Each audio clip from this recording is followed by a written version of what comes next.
Thank you, Dr. Gayatri. Thank you, ESI, and thank you, Maharashtra Endocrine Society, for giving this opportunity. So I'm very glad that we are having this session today, and we are going to have some discussions on this topic. So I will just set the ball rolling with the biology of gender identity and gender incongruence. So the agenda will be discussed in three headings. Basically, we'll have a terminology discussion in the start, because before going into the biology directly, we need to know what are we talking about. Then we have to know the theories behind this topic, because this is a very fluid concept, a gender diverse topic, and so many things have been learned about many years. We have unlearned many things and we are learning new things. So we are going to discuss that part. The last part will be regarding the existing experience, or what we are going through in the nowadays. So as we know in our textbooks, sex and gender, these are two terms which have been heard often and they use interchangeably. And biological sex is assigned at birth, because that is what we are seeing them. It's either male or female. It's not binary anymore, because we have got so many concepts which are evolving. So gender is the one thing which is a social construct, because this is what the people are getting through. It's about parents, siblings, that's what the concepts are going through. So whenever you go to a school, we need to name the child. So that time anyway we have to give a gender. So nowadays we have got forms which have got other sex. So many things have coming up. So now it is evolving with time, as I told you.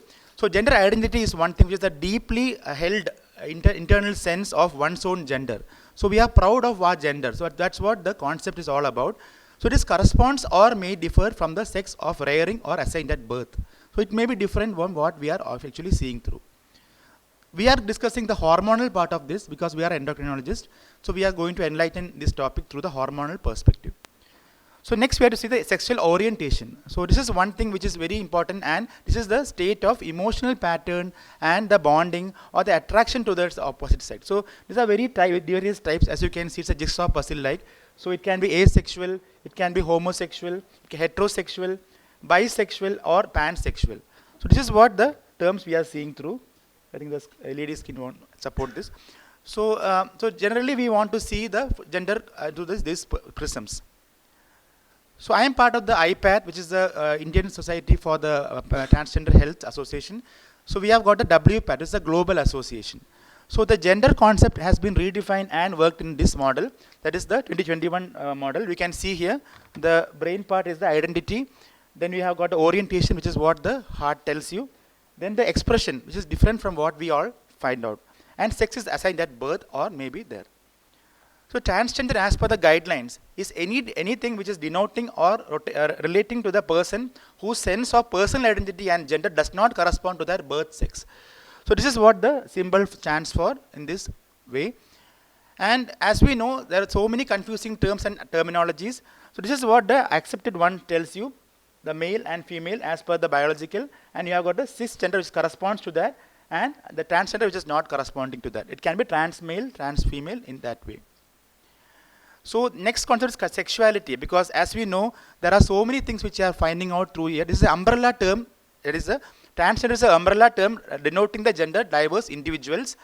So this is like a Venn diagram, or you can see here. So it's a sexuality has got so many ways in which they have got the expression. It can be behavior, it can be identity, it can experience and desire. So many things which you are already told.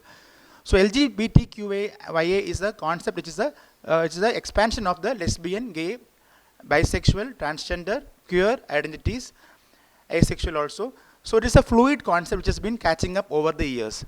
So unfortunately in our MBBS curriculum or even our school syllabus, we have not been exposed to so much of knowledge. Only recently that even sexual, all this orientation has been told in our syllabus. So nowadays I think this is a very important thing which even every physician or endocrinologist should be aware of. So gender congruence, the second part of my discussion will be on what is this happening, because this is a feeling of harmony, because we know hormones in harmony, that is why nature is built upon. So it's a feeling of harmony which is in either the body, the gender or society. When gender incongruence means there is a state of disharmony or a difference. So it may not be disharmony, it may be a difference only. It's a identity is not aligning with the gender assigned at birth. So I had told you regarding transgender and gender diverse. So this is called TGDD. So this means that that is a blanket term. So we are not sure whether that individual is going through which side. This is the blanket term which is actually used for a plethora of labels in this term. I think to simplify many things, this is what the society has come through. So many concepts are there. So we need not learn everything. We just have to be passionate, open, and very respectful to the individual who is having that interest. And now, last many years, we are going through so many, I think, barriers of communication and language. So this is why we should know how to respect others. So I'm glad that so many airports are also coming up with the concept of gender neutral, restrooms. But there is not much in our setup. But I think we are going to get more and more with time. In Kerala, we have got so many opportunities for the transgender community, like in the Kochi Metro, which is very open to giving employment opportunities. So this is how we have to address these individuals. So this is the binary terminology, and the lower half you can see which is what the transgender community we have to. I think him or her means Z here, and here him means Zim. So that's just to get the familiarization of themselves. I'm part of this group, or it is called a writing group, which has published these guidelines, and I was part of the pediatric, because I have done my MD in pediatrics. So we have part of the society which has done the standards of care in gender incongruent children and adolescents. Just to familiarize that even it is not unusual to have a child as early as 3 years or 4 years telling that I am not happy with my gender. So it's not a very unusual to have that. And I think we recently had a discussion when we went to Jamia, which is what we had also published there. This is the first part of the guidelines. I think we are going to come out with the next part in the future. I think the slide has not come.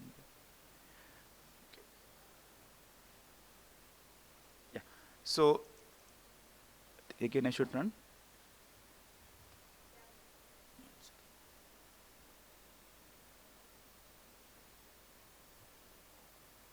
Thank you. So there are so many myths in gender biology which we have to familiarize. So I think I am now 7 minutes into the session. So I think I have got 13 minutes more. So there are so many myths that we are going to hear through our society. So I just made this slide by myself, thinking what all we are going to face in a community. So the first thing is that it's a taboo. So what if the society tells that I am in a different world? So it's a cultural shock for the parents, the community, the family. So the biology as such, we should not be selling as a science only. It's a science of life. So the individual has to be accepted. So maybe in our own community, if we have one of our siblings telling that I am not happy, even at 50 years of age, people come down and tell, I am not happy with this, I want to change my gender. So we have to give time to that individual to express that identity. And the second part is they will just tell that it's only a short-term event. So why do you worrying? It may go off with time. And I have got requests, I think everyone will have that. So many parents coming with their children and others telling that, can you reverse that? Or can you maybe convert that? So I just tell, you are telling about even diabetes is not reversible, it's only a remission. Similarly, even you cannot reverse that because it's harmful. And recently, I think the Indian government, NMC, also had a guideline telling that medical professionals should not discriminate them and should not try to convert this. It's a criminal offense also to even encourage conversion of therapy. That means the gender to be made as per the norms. Even educational opportunities, they are feeling whether, how can I change my Aadhaar card? Can I change my educational identity? Can I already documented which I issued? Can I change them? I think it's very liberal, and even governments are coming up with so many ways in which they can do themselves.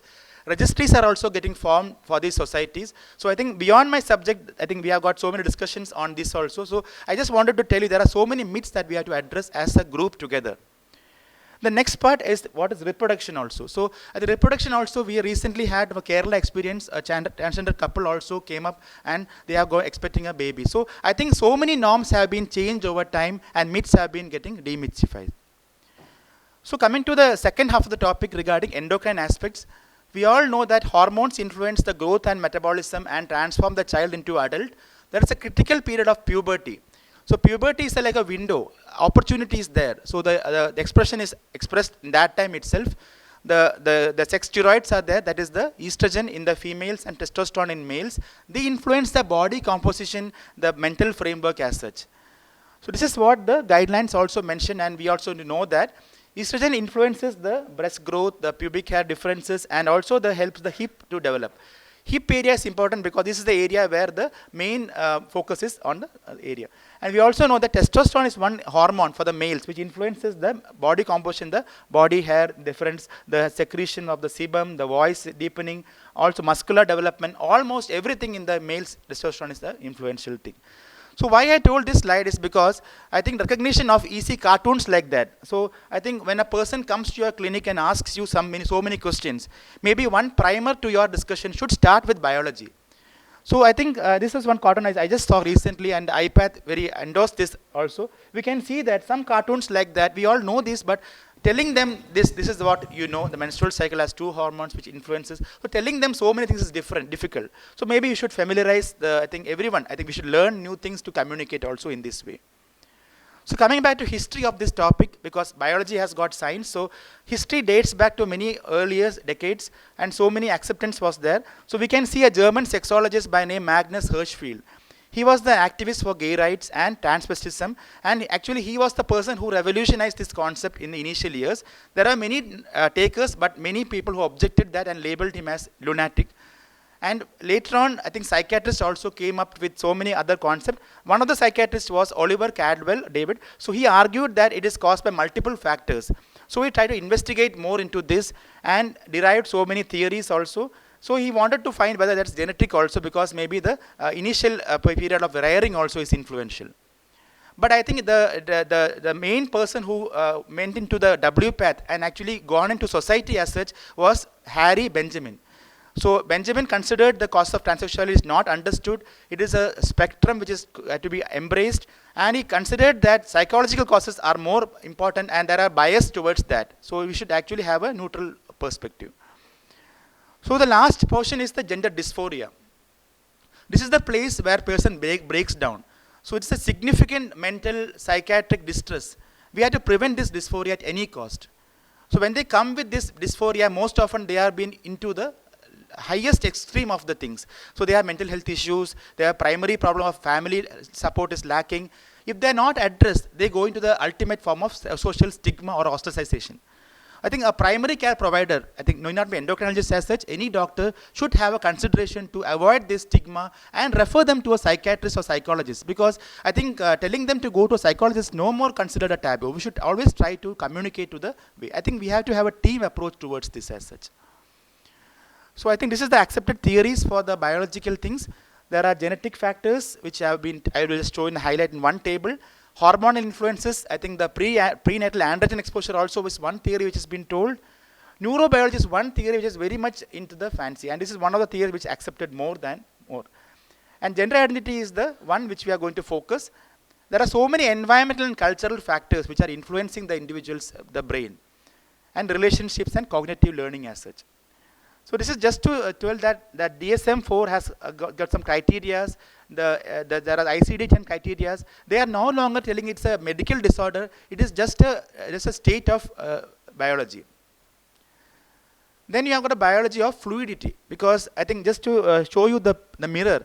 So the child perceives that person as different through the mirror. So I think it forms early in childhood and remains there fluid towards the larger portion of growing years, and finally it crystallizes towards the end point.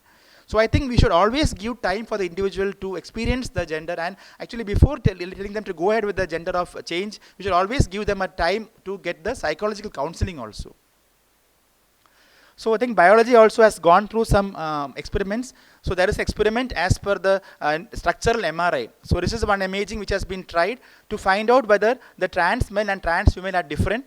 So 2016 review, I think Endocrine Society of India and Society of US had come up with some research that indicates that those with early onset gender dysphoria and having gynophilic brains actually have got their own phenotype structures with a white matter microstructure, especially in the right hemisphere, which is different from the other individuals.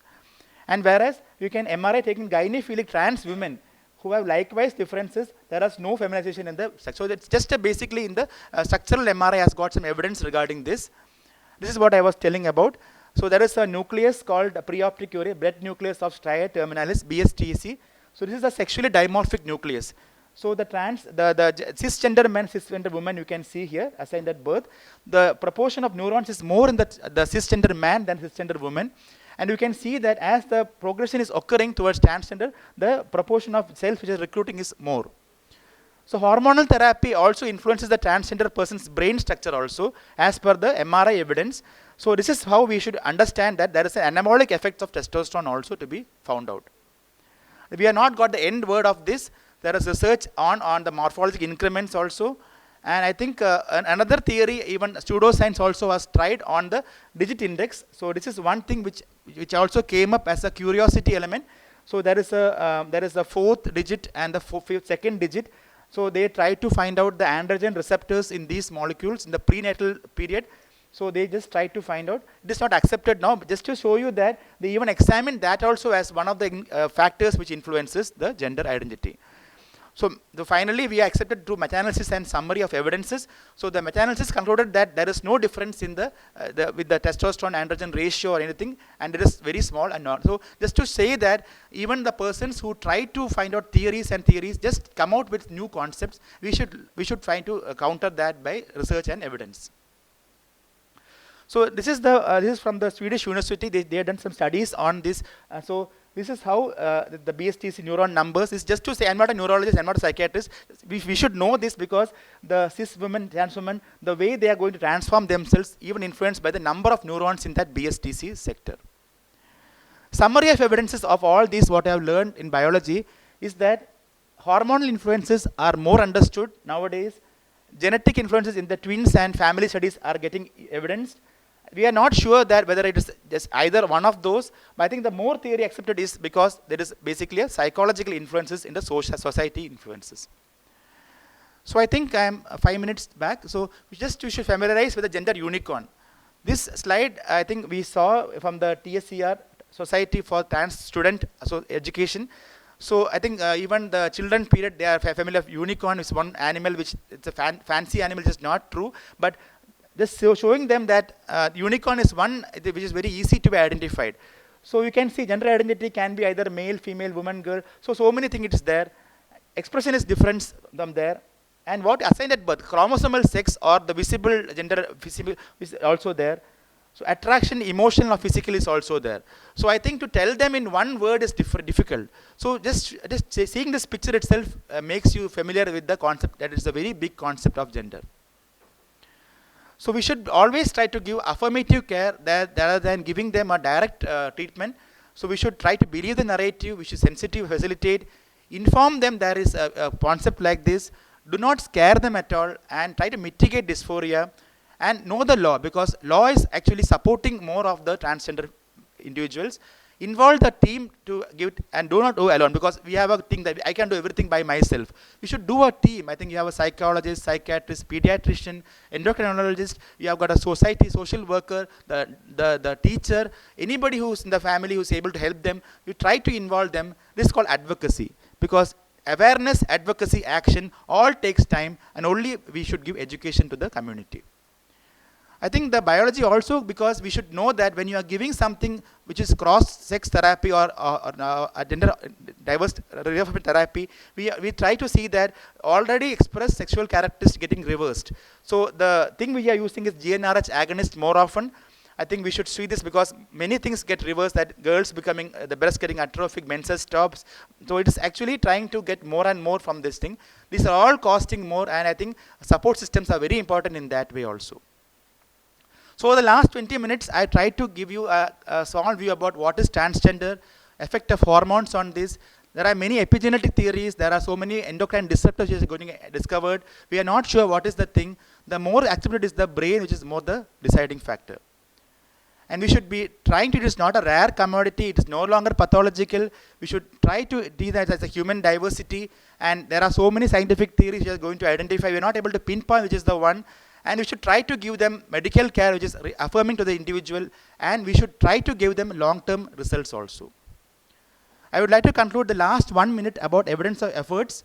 So there is a transgender law which has been formed 2020, and we are seeing a small school in Kerala, Kannur. This is Balusheri district. So this is one place where they have tried with gender neutral uniform. Resistance was there. So many religious people came and told it is not accepted. But I think it is still getting trying. There is one metro station in Noida dedicated for the transgender community that is called the Pride Station. So that is what they are terming it. And there are so many rights like Article 14, 15, 16, so many rights which are assuring them to getting more and more. I think that's a case by NALSA, Union of India. After that, so many things have been trying to come up.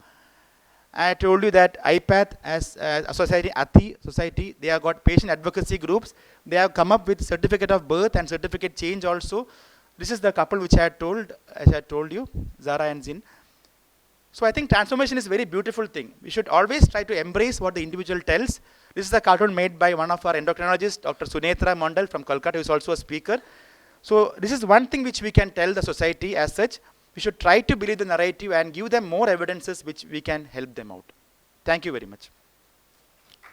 I'd like to welcome you to the meeting which is going to be held. It is the MPPCOS IPATH Symposium. It is in Prayagraj, UP. And we are part of the society there. And also to ITS Con 2022-23 at Kochi in May. Thank you very much.